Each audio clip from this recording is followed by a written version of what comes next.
আজ আগরতলায় বাংলাদেশের সহকারী হাই কমিশনার অফিসে যথাযোগ্য মর্যাদায় মাতৃভাষা দিবস পালিত হয়। আমার ভাইয়ের রক্তে রাঙানো 21শে ফেব্রুয়ারি সঙ্গীত পরিবেশনের মধ্য দিয়ে দূতালয় প্রাঙ্গণে স্থাপিত অস্থায়ী শহীদ মিনারে পুষ্পস্তবক অর্পণ করা হয়। উপস্থিত ছিলেন সহকারী হাই কমিশনার হাসান আল বাশার, আবুল উলাই সহ অন্যান্যরা। এদিন মাতৃভাষার গুরুত্ব সম্পর্কে বিস্তারিত তথ্য তুলে ধরে সহকারী হাই কমিশনার বলেন, আমরা একমাত্র মাতৃভাষার মধ্য দিয়েই নিজের মনের ভাষা সঠিকভাবে প্রকাশ করতে পারি।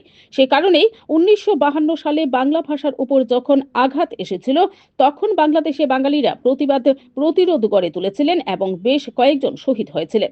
তাদের সেই রক্ত বৃথা যায়নি। বাংলা ভাষার পাশাপাশি নিজেদের প্রয়োজনে প্রতিটি ভাষার প্রতি সম্মান প্রদর্শন ও ভাষা আয়ত্ত করার উপরও এদিন তিনি গুরুত্ব আরোপ করেন। Bureau report, BTV Tripura news. এই যে আপনি মনের ভাবটা প্রকাশ করলেন, আপনি প্রশ্নটা করলেন এবং আমি আমার মনের ভাবটা প্রকাশ করছি। এটা সবচেয়ে ভালোভাবে প্রকাশ করা সম্ভব আমার নিজের মাতৃভাষায়।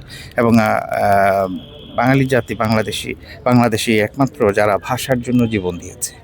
তো এটার যে গুরুত্ব এবং এটার যে অনুভূতি এবং তার প্রেক্ষিতেই তৎকালীন সময়ে সেই অনেক 1952 সালে তখন সেটার গুরুত্ব বিবেচনা করেই তীব্র প্রতিবাদ করেছিল যখন আমাদের বাংলা ভাষাকে দমন করে রাখার চেষ্টা করা হয়েছিল।